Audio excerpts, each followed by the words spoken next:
Cooking safely, yes. Right, yeah. That's my final answer. Cooking safely. I'm terrible. I am a straight donation station in Jupiter. If you're low on cash, call Sawhead. Give us a moment, FP. Give us a moment. Right in the middle. No, please. Can we just please stop saying this a moment ago? Subtle signs that you're playing with a stick. A bag? You want me to be intimidated by a fucking bag?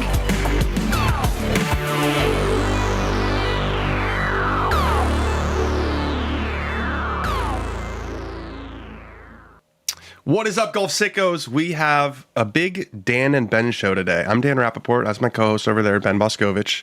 Just the two of us today. Just the two of us. First, I want to start with a moment of silence. Okay, that was a moment for potentially the last West Coast swing ever. Oh, I didn't think about that. Yeah, if that was the last West Coast swing ever, it was a good one. I enjoyed it. I really enjoyed driving to the tournaments, except taking my EV on a road trip. Don't do that. Bad idea. We've got a huge show for you guys today. We've got Jacob Bridgeman on the show. A Star is Born, our first-time winner of the year. So all the other guys, was the sixth tournament of the year. The other five had all won before. So it's nice to get someone whose life actually, changes in front of our eyes. Ben has a long storied history with Jacob Bridgeman. We'll get into that. We are going to get into. We've got a very fun Dankings. It's going to be ranking golfers. That's what we kind of pitched Dankings as, initially. And that's what it's going to be today. Think of it like an AP poll, but for golf. And I have an official statement. A pretty spicy one. We also have a zone dog race. It's a loaded show. It is incredible that the weather was as bad as it was the first couple of days at Riv, because it was 75 degrees yesterday, and you saw the course begin to firm up yesterday and play the way that everyone wants it to. It's 75 degrees again today. It's going to be 75 degrees the rest of the week. So there is something cursed about the weather the week of Riviera. But Jacob Bridgeman, he raced out to the lead, a big lead on Saturday, and he made it really, really difficult on himself. So he ended up winning the tournament at 18 under par. And I did want to note that there have been 6 events, as I mentioned, and the winning scores on tour so far, 16 under, 27 under, 23 under, 16 under, 22 under, 18 under. So it's an average of 20.3 under par. And last year, we gave Liv a lot of shit for having the golf courses not be hard enough. There's been a lot of rain, to be fair, on the West Coast swing, which is part of why they might be getting rid of the West Coast swing, which they shouldn't. We're West Coast swing guys. But I miss a little grind. I miss a 69 meaning something, not like that. You know what I mean? I miss a 2 under par round meaning something. And we have the Cognizant coming up this week, which historically the old Honda Classic, don't say Honda, was one of the harder events on the PGA Tour. But they changed the turf conditions, and Jake Knapp shot 59 last year at the Cognizant. So I hope there's some more teeth at PGA National this week, but the good news is Bay Hill is right around the corner, which usually does have. And Sawgrass. Sawgrass is one where you see some low scores, but you also see a lot of high scores because of all the water out there. The thing about Riviera is there wasn't a lot of, it was so soft, and typically that course, with how pitched the greens are, the firmness of the greens is very important. Because there's no water out of Riviera. You're not going to lose a golf ball. So you saw a lot of guys especially it became sort of, Bridgman's not a bomber, but basically everybody else that was up there is. So speaking of Jacob Bridgeman, he had a 7-shot lead at one point on Sunday. It was such a runaway, or it appeared to be such a runaway, that our special guest, I'm done teasing special guests because he didn't show up. Our special guest, who was supposed to be on the watch along on Sunday, texted me in the morning and was like, are we still doing this with Jacob Bridgeman being 7? I said, well, I'm still doing it. Special guest wants box office only. Yeah, special guest wants to pick his spots, which is fine. So we tentatively have postponed to the Players' Championship. But Bridgeman has a 7-shot lead at one point in the round. He birdied 2 of his first 3 holes, and you're thinking he's flying. And no one was really making a move early. But then golf happened. And I think he saw the finish line, and everything changes when you see the finish line. He played the rest of the round, I think 3 over par. The leader lags were flowing. There was some big time leader lags where, especially on the final hole. And he bogeyed 16 with just a disgusting shot on 16. Actually, very similar to the shot I hit on 16 when I choked away my round. I also choked away another round this weekend. We'll get to that when we do the dog of the week. I am not the dog of the week again. At least a friend of the program. Breaking news, but a friend of the program is the dog of the week. But yeah, he had a 1-shot lead playing the last 2. Hit the fairway on 17, and you're thinking, okay, he's going to hit a 3-wood up there. He'll make a birdie, give himself a 2-shot cushion. No. He hit this necky cut 3-wood that kind of looked like it went close to that tree down the left. It finished in the bunker. Hit it to 20 feet, then left that one short. And then 18, he stripes a drive down. You could tell his golf swing felt very good. You could tell the hands were shaking a little bit on the putting. Let's watch Jacob Bridgeman on the 18th hole. Up the hill, we've seen a lot of guys leave this short. We saw Adam Scott make it, though. Jacob Bridgeman needs 2 putts to win the tournament. Oh my God, he left that so fucking short. Oh my goodness, guys. Not a gimme. 3.5 feet to win the tournament. 3.5 feet for the win. He got it.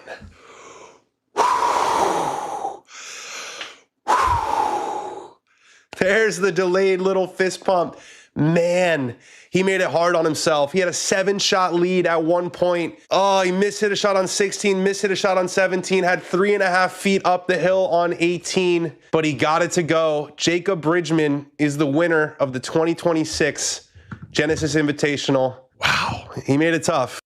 My brain short-circuited there when he left it short. I was like, he. I just kept saying he. Well, it's shocking. It was shocking. You got to get after it. It was very, very shocking. And but it was cool. Like I said up top, Bridgeman was.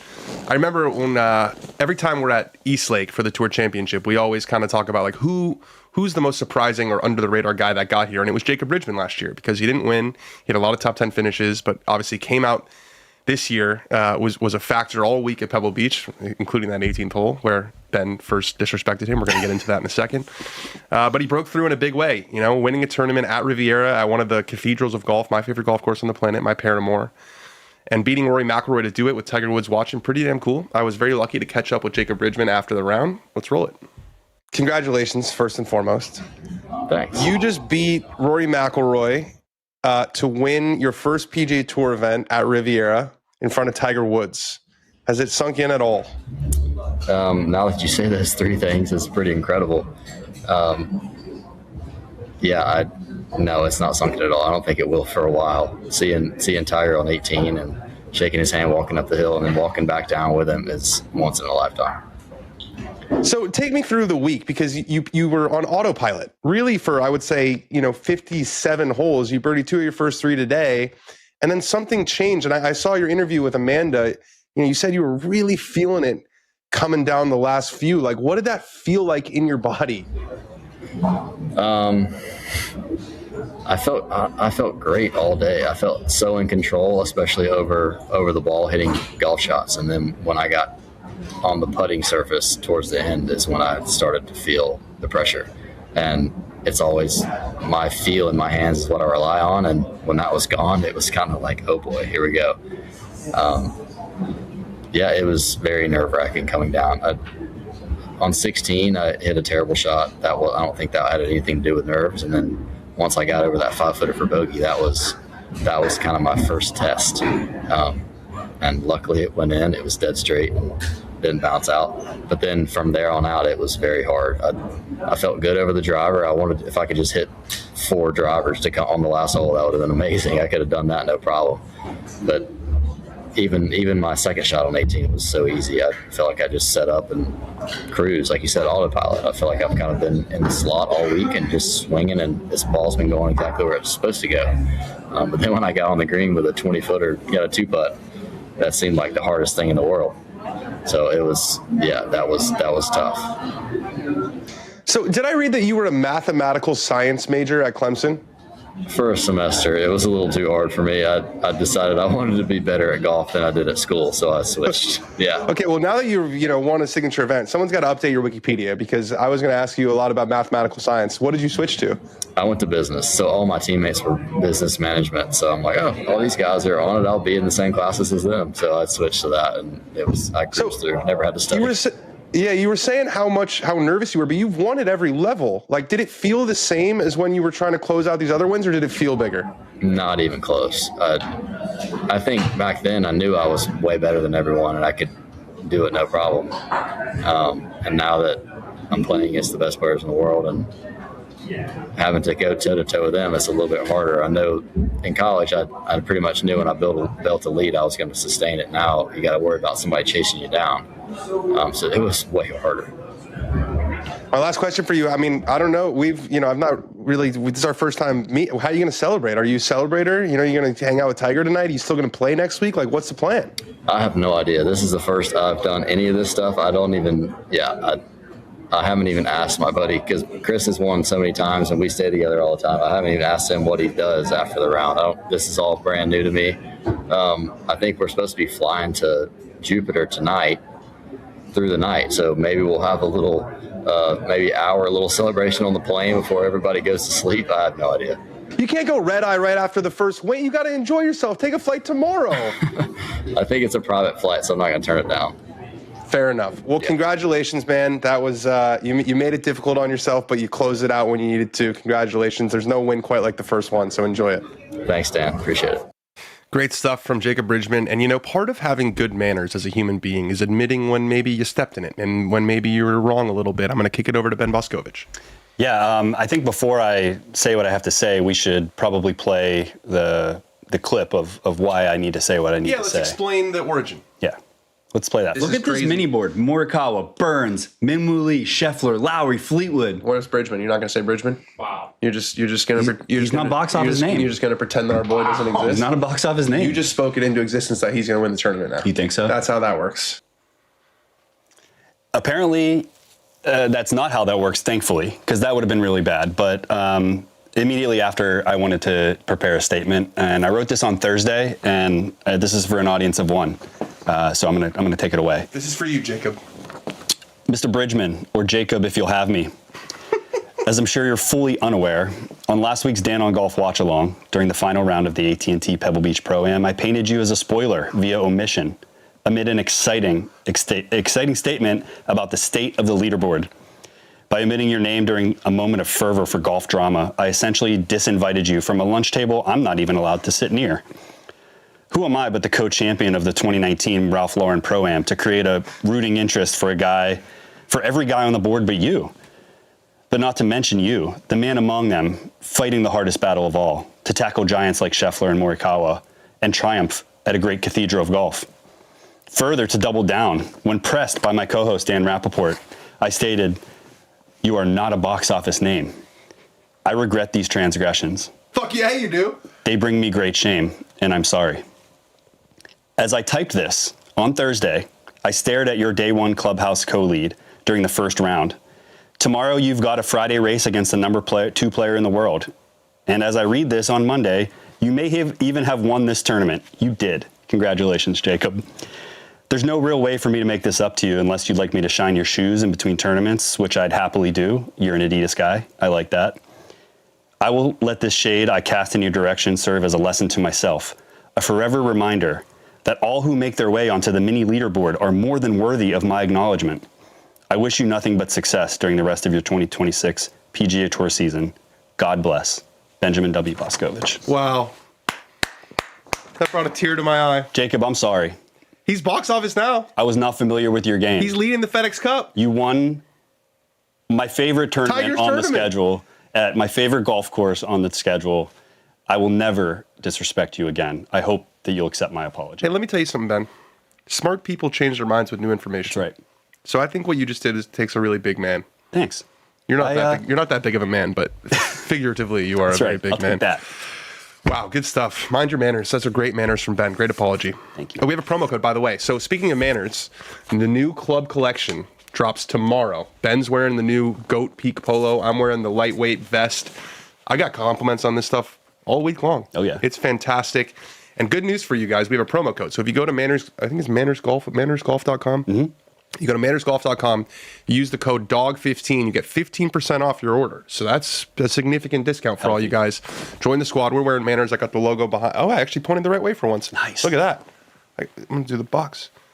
Nope. The Manors logo, it's not a QR code, but it kind of looks like one. That is the Manors logo behind me. Join the Manors squad. We're going to talk about some other names on the leaderboard as we always do. Adam Scott.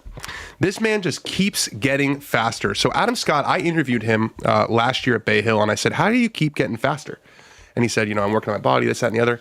He was cruising mid-180s ball speed at 45 years old, finishing a tie for fourth. And he shot 2 63s, which he was the only guy to shoot 63. He shot 2 of them. So according to the GIN World Handicap System, he was actually the best player. Oh, yeah? Because his 70 and his 72 get thrown out. Oh, so right. You would have the lowest How GIN about it? index of anyone. Scotty Scheffler finished tied for 12th, so the streak is over.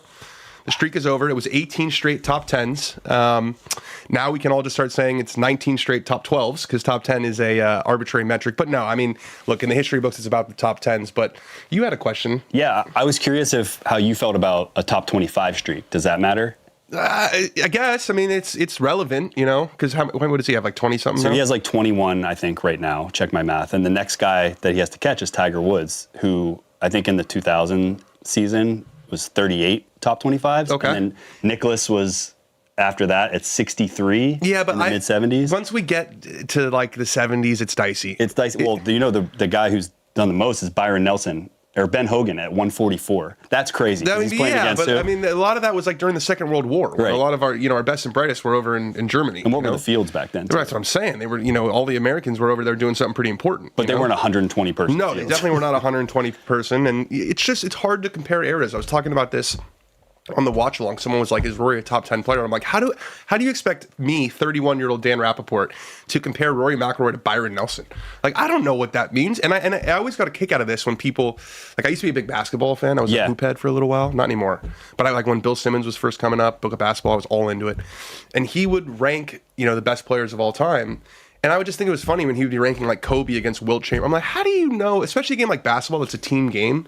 I guess golf's a little different because it's like the only stat that really matters is like your score. Against the course, yeah. Right. Whereas in basketball, it's like, it's hard to quantify like your impact on a team and how they play defense against your team. And they didn't have a good way for measuring defensive stats back then. But it's just hard for me to compare players throughout eras. It might be a little more aligned in golf because it's you against the course, and they've changed the courses to fit the modern player as the years have gone on. Yeah, like it's a little easier, but we've talked about this. You've said with Scotty and like the eye test and the feel and like what it feels like when they're playing a tournament. I didn't watch Byron Nelson. That's why immediately afterward I was like, okay, what else is he chasing? There's got to be some other streak that he's on. It's kind of sad that top 10. So speaking of Scotty, he had to claw to just make the cut, and so he kept his streak alive of made cuts. Let's show the clip of him making that putt.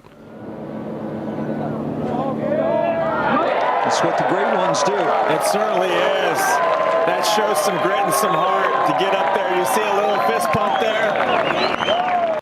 If you think cuts don't matter, I just don't know what to tell you. And, I always make the Miami-Dade County election joke. I've seen enough. We need cuts. No cut events stink. We need cuts. Cuts are awesome. You better believe Scotty fist pumped on a Friday. He ain't doing that if there's no cut. It's a tournament within a tournament. It's a differentiator for the PGA Tour against Live Golf. I think, I've said, I think the best tournaments are 100 players, 36-hole cut, in that range. It's also sick because it means as much to the number one player in the world as on another week a guy that's like really fighting to like keep his card. 100%. I mean? It's embarrassing for the number one player in the world to miss a cut at a big tournament. They don't want to do it. So let's all cuts as we. A lot of people are asking me on the watch along too about Scotty's slow starts. They were like, "Do you have a take on it?" I was like, No, I don't. I mean, you could say like maybe he doesn't have the intensity in the early round, but it doesn't seem that way. To be fair, this week, Thursday afternoon was about as unpleasant a day to be playing golf as you could. I mean, the greens were bumpy. They were fast, which is a hard combo. Soft, bumpy, and fast. So back pins were like completely inaccessible. It was cold. It was windy. But no, I don't. I don't have a take for why Riviera has vexed the greats, and I don't have a take for why Scotty keeps on starting slow. But Rory did not win, but he did finish tied for second, and he kept hitting this bullet driver. He hit it on 18, a much lower shot. I think he hit it on 13 as well, and he explained why he's doing that after the round. There's just some tee shots around here where I feel like if I get it in the air, the only thing I can see is trouble. So, but I can like I launched it up 17, and then I'll hit it low on 18, just because that's what I see, and that's what I feel gives me the best chance to put it in the fairway. I've used it for the last few years. I think I started to use it a lot more at Pinehurst in 24. I started to hit the low one there. But I've always had it, but I've started to hit it more. So then when I start to hit it more, I start to become a bit more confident with it, and it's become more of a go-to shot rather than like a specialty shot. It's more something that I'll use, a few times around. The artist, we've talked a lot about how last year he went to that spinnier ball and he started hitting these kind of punch wedge shots. And I think it's kind of interesting that when we think about Rory, we think about a guy who launches it way up in the air because he's from Northern Ireland, right? It's windy as hell, and you better believe he's got that low one. You can't shoot. What do you shoot, like 62 at Portrush as a teenager? You can't do that just by having that one-dimensional up in the air. So Rory's confident. He feels good about his game. Having stood on the 18th tee there before, have been blessed enough to do that. I can't believe you hit that. On my birthday. You did, on your birthday. That's not a hole where you hit that shot. Yeah, it is super uphill, but I will say... Scary. It is scary, but what I will say, when you're hitting an uphill tee shot, you have a lower angle of descent. So if you hit a low one, it rolls a mile. And so he just got it on the ground and it rolled. I mean, it rolled way past Bridgman's. It was It barely covered the cliff. That's what's crazy. It's 64 feet like that. Yeah, it's they're pretty good, these players. Yeah, they're good. Big Aldrich Potgieter, not as big anymore. He's down like 35 pounds, but still mashing it. We saw this with Bryson DeChambeau. Guys, Bryson is not the same build that he was when he was proper beefy Bryson, like at Wingfoot in 2020, but he still has all that speed. So Aldrich, same way, he's down 35 pounds, still absolutely mashing it. Jordan Spieth finished tied for 12th, which is a good sign after some really, really average play to start the year. Minwoo Lee followed up that tied for second, I should say, at Pebble Beach with a very solid tie for 12th, so a nice little California two-step. Pearson Coody keeps the good vibes going with a T16. That is his 5th top 20 finish in 6 starts to begin the year, so he is playing very well. Marco Penge, I saw he posted today that he never really felt like he was in control. You could tell pretty early in the round on Saturday. He hit one way against the fence, made an incredible bogey on the second hole. He played his final 2 rounds in 74 and 70. Ludwig Åberg bounced back from a really, really slow start. He was 5 over par through 8, and he played the rest of the week in 14 under to sneak a top 20 finish. Wow. And then from the not-so-fun corner, Victor Hovland finished tied for 41st. He's getting slower off the tee, which is concerning. He's like down 5 miles per hour from what he was last year in an age when everyone seems to get faster. And also we talked about the floaties. You might have seen the band drill that I was messing around with now. It's still trying to serve the same purpose, but I felt like that actually made it easier for me to find something tangible that I could take out on the golf course. Trying to just get a little bit wider in the downswing, not trying to pull my arms as close to me. That's what the floaties were for, trying to get some space in the downswing. It was just hard to feel that when I took the floaties away, but the band really, because it forces your body to push against the tension. And then when you take away, it's like, okay, wow, that's what it's supposed to feel like. And we're not quite all there yet, even though this was a great round of golf, but that was a huge step in the right direction. I died every time he said floaties. And I didn't know they called it that out there. We have access to some archival tools that allow us to like search press conferences for certain words. I do wonder if that's the first time in the history of the PGA Tour that the word floaties has been said in a press conference. I can't think of another scenario like it would have been. And we actually had what do you call those things? I call them floaties. I call them floaties. Yeah. Oh, there's no swimmers. Some people say swimmies. Swimmies? Yeah, they're floaties. Floaties. Chris Gotterup missed the cut. Was middle of the pack at Pebble and then missed the cut at California, so didn't follow up his win at the Waste Management with the type of consistent play you're looking for. Keegan Bradley, not a great start to the year. He also missed the cut. Justin Rose also missed the cut, which I thought was interesting. We had Justin Rose on the show a couple weeks ago, right after he got to number 3 in the world, and he's told me in the past, I feel like I have to pick my spots. I'm not necessarily going to have the energy week to week. And then I said, are you feeling different now because you're up to number 3 in the world? And he said, yeah, I am, but I still think it's going to be like a pick my spots. So the miscut maybe not so surprising. And I just wanted to put a little bit of love on the par 4 10th hole because my old pal Matt Fitzpatrick said that he doesn't like it. He said it's unfair. He said it's a hit and hope hole. I completely disagree. I think it's the best drivable par 4 that I've been lucky enough to play. God forbid we have a little bit of variety in the world. You know what I mean? It's a drivable par 4 where you hit your drive, and if you hit it perfect, you can make an eagle, and if you don't, you're playing pool. So let's roll some clips of the way that this threesome played it. So you see Scotty Scheffler here, okay? So he hits a 3-wood, and the one thing you can't do is hit it right of this green. So Scotty hits it left of the green into that little collection area. It takes a firm hop, and it rolls up into just kind of the maybe the first cut of rough there. Then he plays a low bouncer that lands on the green. You can't land it short on Kikuya. It has to land on the green to about 1.5 feet, and then he rolls in the birdie. No problem. That's a perfect way to play the hole if you miss it left. Here's Xander Schauffele. He hits an even better shot. This one's cutting right at the green. And now, normally the greens don't sit this softly, but it lands Xander Schauffele on the front edge. You like that? And he's got an eagle putt.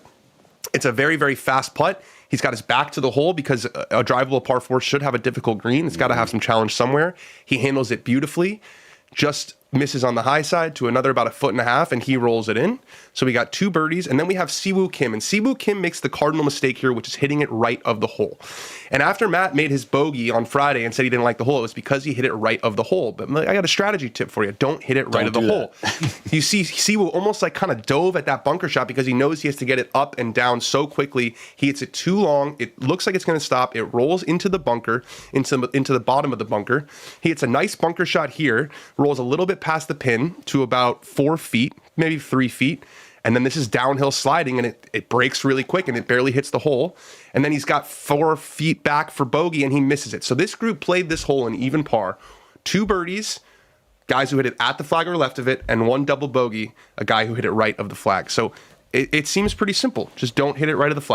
I don't quite understand Matt's critique of it. Yeah. Like the things that he was saying. He said it's impossible. He said hit and hope. It's not impossible. I think it was the easiest par 4 on the course. There's a very clear strategy. You just described it. Like, just don't go right. And even if you do, like, the pros, I feel like if I'm right, I'm dead. Yeah. Like, you should be able to hit a bunker shot that maybe holds that green. Yeah, I mean, Siebel could have easily made 4 if he just made that 4-footer. He just missed putts. Yeah, he just missed putts. But it is a tough green. So I think it's a fantastic hole. It's so different. It's a hole that kind of looms in your head the whole round. I think about it all the time. When I'm lucky enough to go play there, I think, how am I going to play 10? I parted the last 2 times.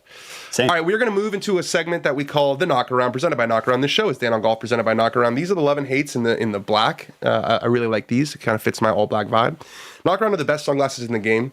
These are just such high quality for $35, I think they are. It's a joke to pay, $150, $200, $300 for sunglasses. Stop doing it. You don't want to feel like you have a piece of jewelry that you're like afraid to hold in your palm.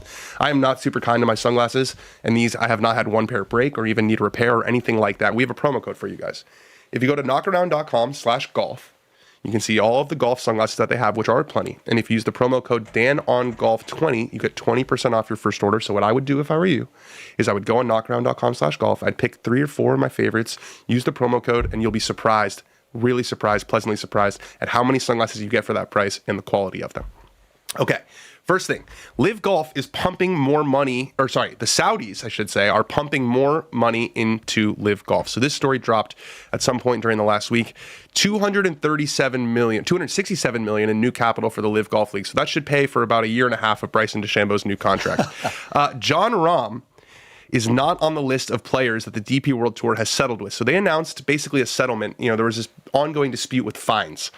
And they announced there were 8 players who they had reached an agreement with: Laurie Cantor, Thomas Dietrich, Tyrrell Hatton, Tom McKibben, Adrian Moronk, Victor Perez, David Puig, and Elvis Smiley.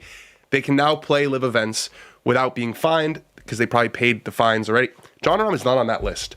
And he's taking a principled stance. He's like, I shouldn't have to pay the fines. But it's also like a pretty big fuck you to the DP World Tour, because what he's basically saying is, you're not going to actually ban me from the Ryder Cup. And as of right now, his Ryder Cup status is in jeopardy because you have to be. The reason that him and Tyrrell were allowed to play in the Ryder Cup is because they had these appeals that were pending. His status is not in jeopardy.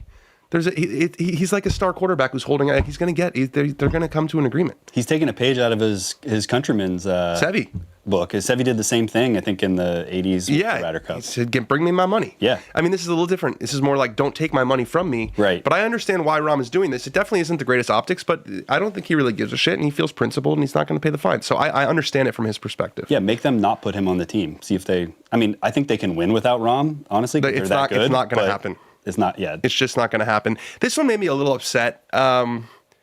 Tiger was in the booth, and we did a press conference. Tiger did a press conference early in the week, and you said he sounded great, and he sounded really lucid and awesome. But he was in the booth with the CBS crew, and they asked him how old he feels, and this made me sad. You see a guy like Bridgeman, who was born just a couple of months before maybe your greatest season of all, 2000. Do you feel 50? What's it been like for you at this point? No, I don't feel 50. I feel a hell of a lot older. I saw that coming. Well, his upper body is jacked. Yeah.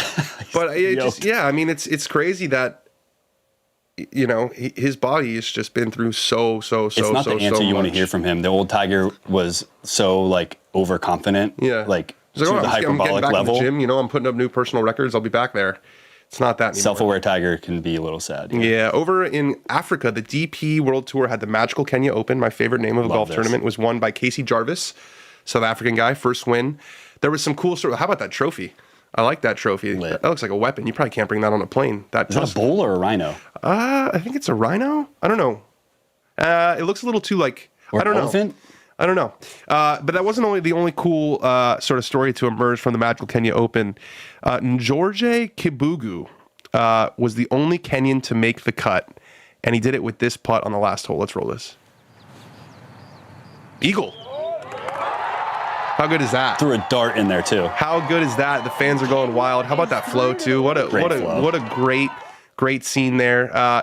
I would think it's always cool when someone does a first for their country. The first Rwandan to play the DP World Tour was Celestine Nzazuwera. Nice. He did not make the cut, but he came very close. I think he missed it by 1 or 2, shot 69-69. So, it's nice to see that these countries that you don't think of as golf countries, producing some good talent. And then over in Thailand, Gino Tidikul, the number 1 player in the world, she won her 8th PGA Tour title, but the first in her home country. And they asked her about it after the round. She said, "I would rate it A+++," said the 23-year-old. "I know it's not as big as the majors, but winning in my home country means so much to me, sometimes even more than a major." So good stuff.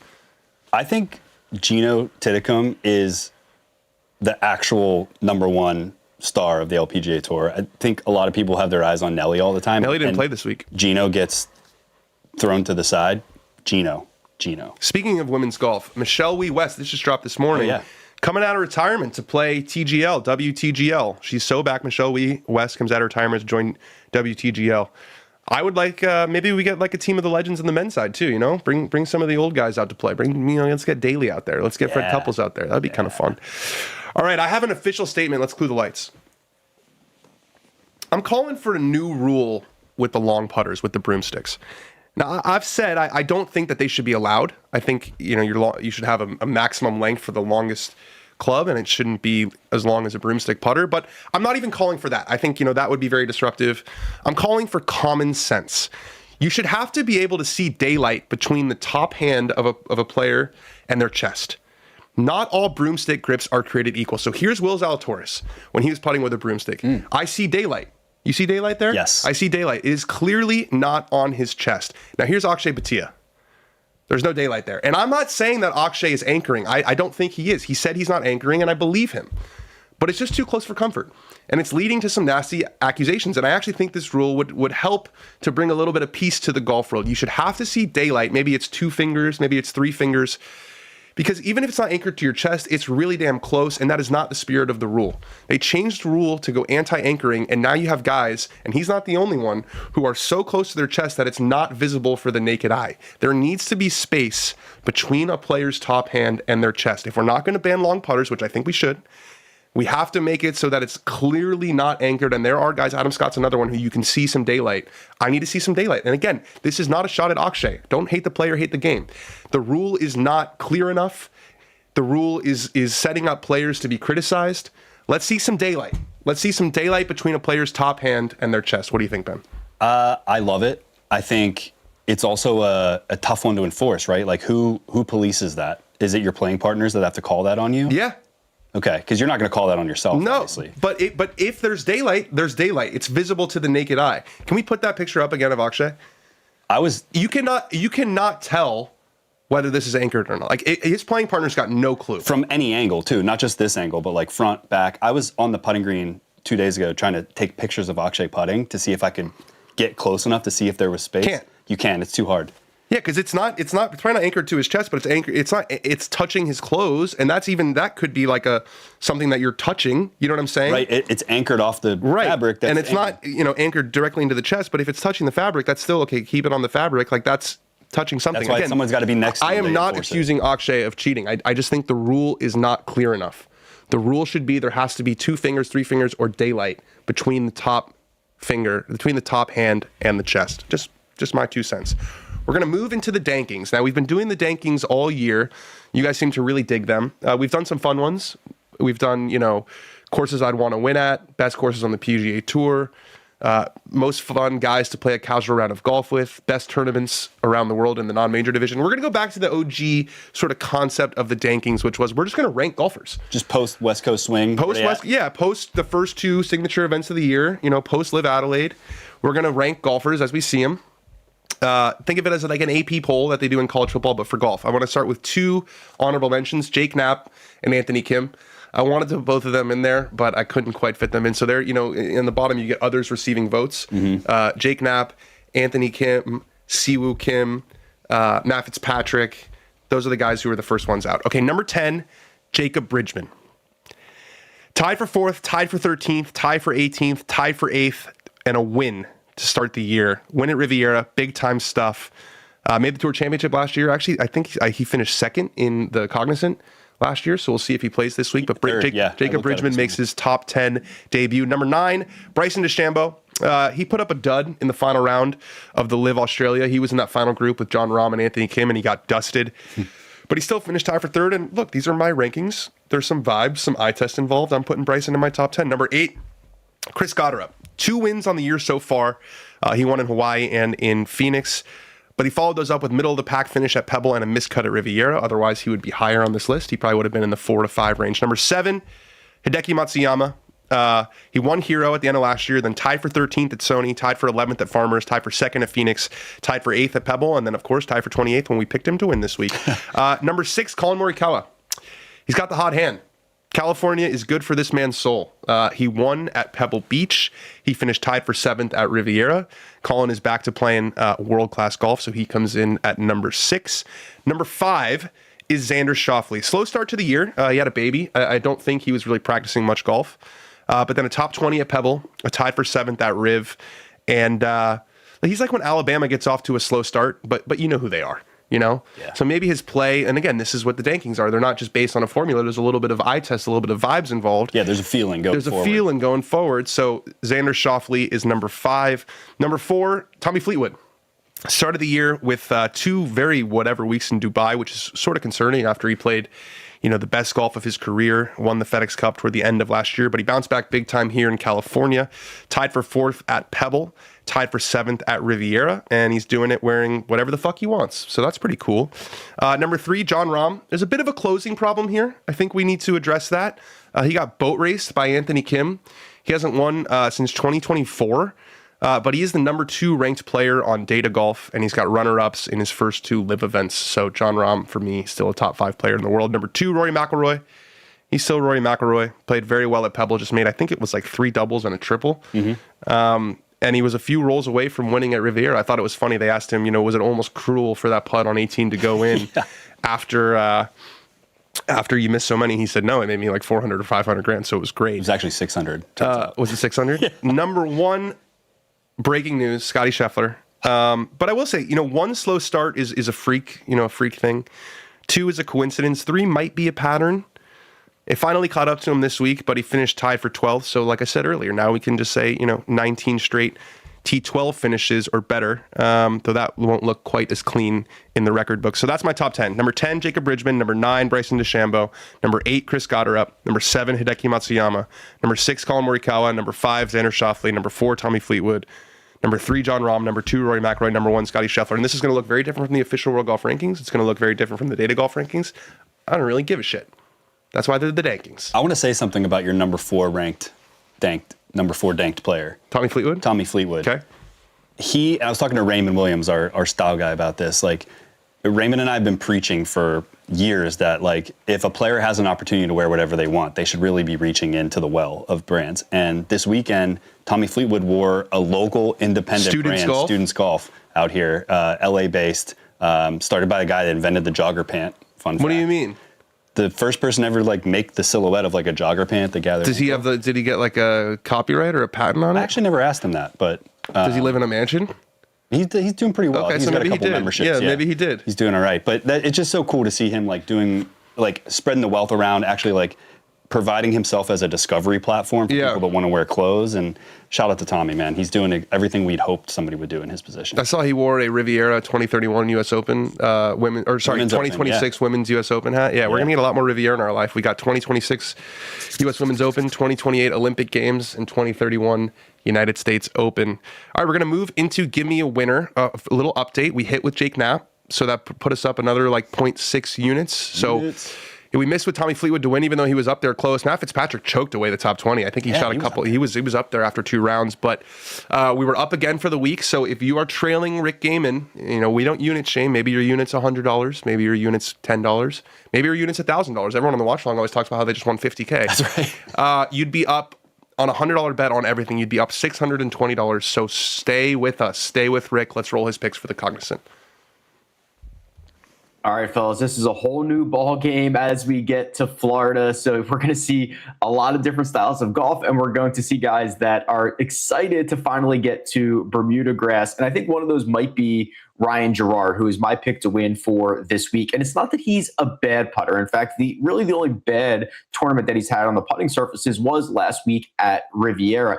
Outside of that, he's been absolutely flushing it. He's picked up more than 18 strokes on approach in his 5 starts already this year. And I think it's a big boom for him to get back home, get back to Florida, get on surfaces that he's used to, play against a little bit of a weaker field, because I genuinely think he is probably one of the top 2 or 3 best players in this field. So it's Ryan Gerard as my winner this week at the Cognizant, but we're going to continue to see if we can find value in the finishing position markets. And for me, that starts with Michael Brennan to finish inside the top 10. He hasn't played a lot this year. We haven't seen him since the Phoenix Open, and he is one of the most prolific drivers of the golf ball. If he can keep his ball in play off the tee, he's going to have a huge advantage over everyone. I thought the same thing about Black Desert, which is an event that he went on to win. I thought the same thing about Phoenix, which is a place he gained 2 strokes off the tee. And in fact, he's never lost strokes off the tee in his PGA Tour career. So that part, keeping the ball dry, is going to be crucial. And then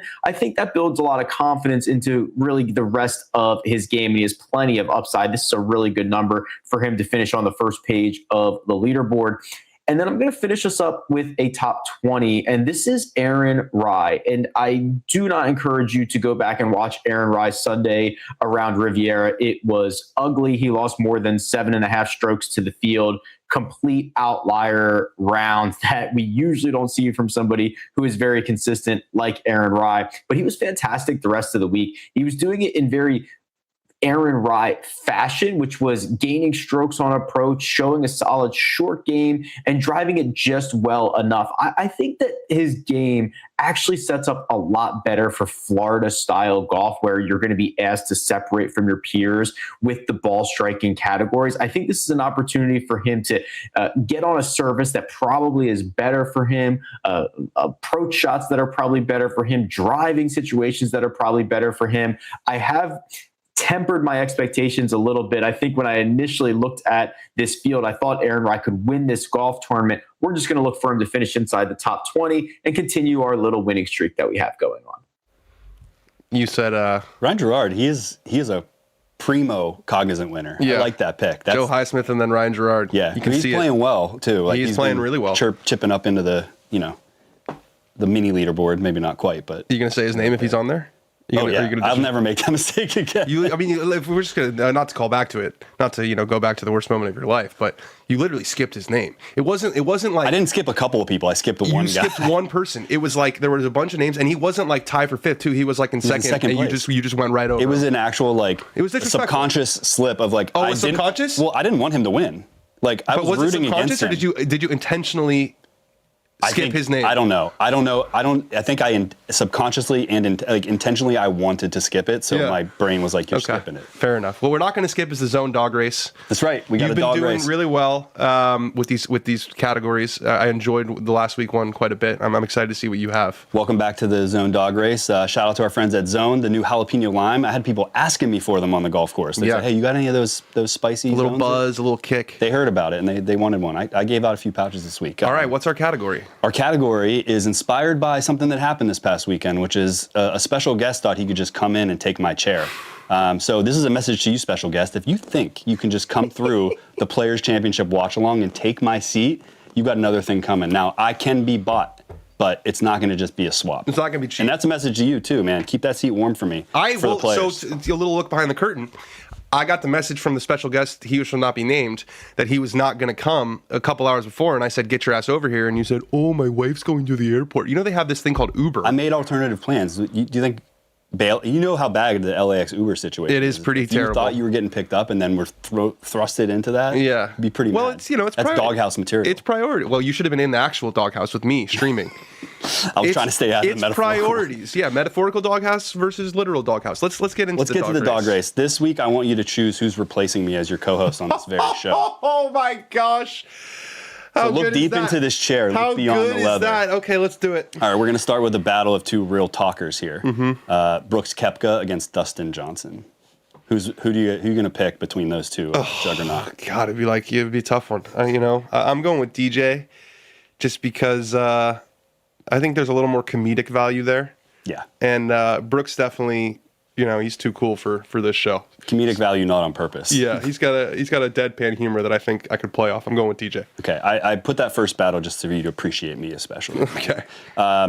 Is DJ going to beat out Colin Morikawa for the seat, though? No, I'm going with Colin, fellow California boy. I think there's part of Colin that kind of wishes that he was back in LA full time. I don't know anything about that. I just said that, but we're around the same age.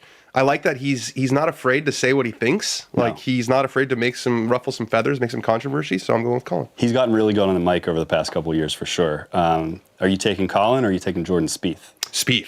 Spieth, I think, would be an absolutely fantastic commentator when he's done. He's just a really friendly guy. I was blown away. I mean, we did that one hole with at Phoenix. It was my first time ever meeting him, and he was just so cool. It felt like I knew him for a while. He was giving me shit. He's You could give him a whole 30-minute segment of just calling highlights, and it'd be box office. Yeah, he's anything coming from Jordan. That's the legend of the game. I told you when we did that, I was like, that was a little bit of a holy shit one for me. Yeah. Filming that video. So I'm going with Spieth. All right, Spieth or someone who's emerged as one of the best personalities on tour, Xander Schauffele. Spieth. Spieth? Yeah, Xander, not really a big technology guy. I always ask him when I see him if he saw something, and he always says no. So part of this job is being looped in. So I'm going with Spieth. All right, Jordan Spieth is staying in the chair, and he's going to go up against the number 2 player in the world, Rory McIlroy, for the chair. I mean, Rory would just never do it. You know what I mean? We're assuming they're all in. Rory. It's who you want in the chair. I'm going with Spieth, actually. Okay. I'm going with Spieth. I just think he's the better. I don't know. That's a really hard one. I'm going with Spieth because I'm going with Spieth. There's no other answer. I'm going with Spieth. Okay. I don't think he's going to stick around, so don't feel too bad. We're going into the friend zone now. We're going into the real dog zone. Let's put Spieth up against our boy, Siwoo Kim. Spieth. Siwoo is hilarious, and he's great. But how do I say this? I thought he'd make a great sidekick. He would be a great sidekick. I want another year or two of him getting his English getting even better. Yeah. Let's and then I'm going with Siwoo after that. His English is improving rapidly, but I'm going to go with Spieth. Just needs a few more years in the gym. A few more years. He's getting there. All right, Spieth or Shane Lowry? Shane. Shane. Shane and I have had some preliminary joking conversations about doing a stick to golf podcast. Yeah. Because there's a big, very popular soccer podcast called Stick to Football with a bunch of ex-pros. And I think Shane, just the Irish accent and the stories that he has and how affable of a guy he is, I'm going with Shane Lowry. All right, Shane's in the chair, but the first time he utters "fuck this place" about the show, are you going with him or are you going with your buddy Joel Damon? I'm going with Joel. So a little look behind the curtain here, a little news breaking. Before we launched Dan on Golf, there was some talk about me doing a podcast with Joel, and then he decided that he was going to play golf full time, which I think is the right move. He's in the top 60 in the FedEx Cup, and there's a lot more money in that. So is that our winner? No, he's our last, second to last, our penultimate man. Okay. I wanted to throw somebody new, a new friend of the program and a real dog into the mix. Can Dan Brown beat out Joel Damon for co-host? He's got the potential. Look at Make sure we showed him ripping it. Of course, the cigarette guy. No, I'm going with Joel still. Okay. I want to see some more good golf out of Dan, but we are the same age. We're 2 months apart. I love an Englishman, as we know. Manors Golf, Love Island, Manchester United.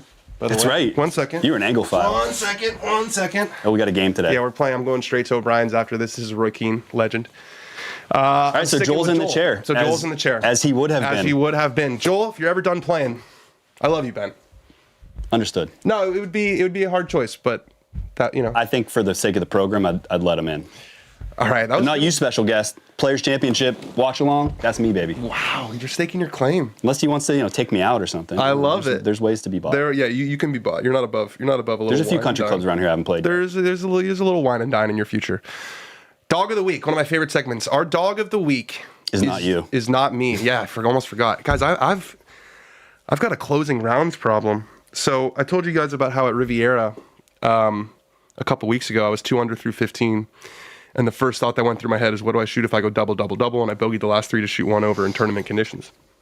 I played golf Saturday afternoon after I went to Riviera in the morning, and we started on the back nine. I parred 10. I birdied 11, 12, 13, 14. Parred 15, parred 16, birdied 17. So I'm 5 under through 8. My low round out at Brentwood is 4 under. So I'm thinking, this is it. Hold on. And the back nine is 2 shots harder than the front nine. So I'm thinking, holy crap. The problem is I was drinking. And I don't usually drink when I play. But I was with my friends. It was a nice Saturday, and I had, I think 2 drinks before the round, and then I had another drink. So I'm 5 under through 8, and I'm like 3 or 4 beers in, and I'm like, I'm in flow state. I have to stay in flow state. So I get 2 more beers at the turn, and then on the 3rd hole, I started feeling a little wobbly. Trying to maintain a low grade buzz. And then I was like, I wouldn't say it was low grade. I would say it was like a 4 out of 10. Like, I was definitely feeling it. Like, I texted Emma. I was like, you're gonna have to pick me up with the car. Like, it was one of those. Responsible. You live 1 minute from the course. That's really responsible. And so then I parred 1, I parred 2, bogeyed 3, parred 4, birdied 5. So I'm back to 5 under with 4 holes left. But I was a little hungover. I was losing a little more. I bogeyed 6, parred 7, bogeyed 8, bogeyed 9 to shoot 2 under. I choked it again. That's tough, man. It's tough, especially on your home course. Like these holes, they turned into autopilot. So those last 4 or something. Yeah, but I'm going into a mental space that's not good. My golf is as good as it's ever been, in terms of like, physical golf shots. But I'm just having trouble closing out rounds. Okay, our dog of the week though is not having trouble closing out rounds. No. It is Jake Knapp.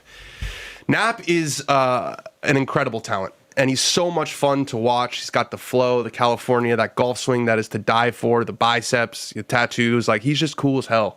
And he's playing, I feel like he's got the potential to be a top 10 player in the world, but he's just not put it together for a full season. He's off to a fantastic start. So his starts this year, tied for 11th at Sony, tied for 5th at Farmers, 8th at Phoenix, which got him into the signature events. He had to play his way in through the Aon Swing 5. He finished tied for 8th at Pebble and 6th at Genesis. He's made $2.17 million already. Now it's time to keep it going, Jake. You got to keep it going for the rest of the year. And I'm not going to talk about it after this week, but after the offseason that this guy has been through, to start the season like that, we are all rooting for Jake Knapp big time. He is a star in the making. Even the other pros love watching him play. So our dog of the week is Jake Knapp for an incredible start to the season. Keep it up. Now's the time to keep it up. The best players in the world, they keep it up. I want to see Jake maintain that level. We're going to finish, as we always do, with Chirps from the Gallery, a fantastic week on the internet. Our first one, the Jacob Bridgeman, the crazies were out this week. Let's show up our first one. From Shane Ryan, very annoying to see how big Jacob Bridgeman's galleries have grown, full of drunk fans who only know his beach seawall stuff and won't stop yelling for it. Not even room on the ropes for those of us who used to watch him jam back in 22 when he wasn't even ACC Player of the Year yet. Okay. He's joking. Oh, okay. He's joking. Obviously, there's not people who are yelling, oh, we want to see you hit it off the seawall. It's a joke. You just ruined the first one. I'm sorry. I took that seriously. I thought he was saying people were coming from Pebble being like, we got to see this guy play next week. Our next one, Anthony Kim, was a little spicy. Want to take a moment to thank Golf Digest, Golf.com, and Golf Channel, and many other excellent writers for taking a shit on my name while I was down and giving me more motivation. I love you all. This was one where I was very happy to not see my name included. Yeah, thanks for not shouting us out. That would have put me in a spiral. Scotty Scheffler, the Colin Cowherd, the famous one of, when he said, LeBron, you can move aside because we have Ben Simmons. Hey, Scotty, we're good, bro. You can go. We have Jacob Bridgeman now. TGL Incel is an incredible handle. Another Shane Ryan one. This is some golf sicko stuff, but I love it. He doesn't like the way the DP World Tour does their leaderboard, and I kind of agree. He said, extremely minor complaint, but I don't like how the DP World Tour does their scoreboard. I know they bold total score, but that is obviously the most important number and should be first to the right of the name. It's interesting what they've done in current round, but that shouldn't be primary. I agree. That 25 under should be in the space of the 8 under. We care about what the guy is because it's confusing. It actually kind of worked out on this one because they're all in order, but sometimes they're out of order and like your eye doesn't know where to look. So I totally agree. We have a cross-sport comparison. So we got to shout out the U.S. Olympic team. A lot of those guys I know love golf, hockey and golf, a match made in heaven. They won in 3-on-3, and James Colgan said 3-on-3 overtime to decide the Olympic gold medal is like bringing in the TGL arena to decide the Masters. Alex Bush was not a fan of this take, but I actually kind of agree. I thought it was a hot take. I think it's a good one. I think it's kind of strange to fundamentally change the sport with a gold medal on the line. And I get it. Like in the NHL, they do the 3-on-3 overtime because there's an 82-game season. Like they need to get these games finished. These guys need to get on the road. It's a gold medal match. Yeah, go full strength. Go full strength. What a match, though. It was. Woo. Sorry to Canada for both of those. Ouch. Chris Powers, a mainstay on Chirps from the Gallery. He said, this morning, Florida-born American hero Jack Hughes pots golden goal to defeat Canada in the gold medal game of the Olympics. This afternoon, South Carolina-born Jacob Bridgeman defeats Team Europe member Rory McIlroy by 1 stroke at one of the iconic American golf courses, Riviera. Total cultural victory. A great day to be an American. That's right. And then Ben On had a hot take. He said that, hot take, Poa Green should not host a major. I disagree. I just totally disagree. Why? Because it's hard? Because Isn't the major supposed to be hard? Because it's bumpy. Yeah, majors are supposed to be hard. I completely agree. We're going to talk quickly about Zone before we go. Warning, this product contains nicotine. Nicotine is an addictive chemical. Underage sale prohibited. Golf's all about having the right club for the right situation. The same goes for Zone nicotine pouches, offering a variety of bold flavors available in strengths of 6 milligrams and 9 milligrams. Whether you're a fan of mint, citrus, subtle, or spicy, I've got the peppermints right here. You're sure to find intensity and flavor that lasts. Want Zone pouches at a discount mailed right to your door? Get 20% off at nicokick.com/zone. That is NICOKICK.com/zone when you use the promo code DanOnGolf20. A quick program note before our clip of the week. We'll be back in the studio on Wednesday. I will not be going to the Cognizant Classic. After 5 weeks, I think it was Dubai, Torrey, Phoenix, Pebble, Riviera. Wow. I am going to be home for this whole week. I am curiously excited for that. It's going to be fantastic before I head back on the road for Bay Hill and Players. We'll be back here on Wednesday for the Wednesday show with some really, really good interviews. And I will leave you guys before I see you on Wednesday with our clip of the week. Hey, I'm live with the best dressed golfer in the game. Hey, Tommy, I heard Walmart want to give you a deal. You'll take it? Walmart? What kind of clothes are they've not put anything in my locker yet, but All right, y'all. Hey, the coolest dude, best dressed. Let's go, man. I like that hat. Yes, sir. Hey, we're from Florida because golf is hard, dog.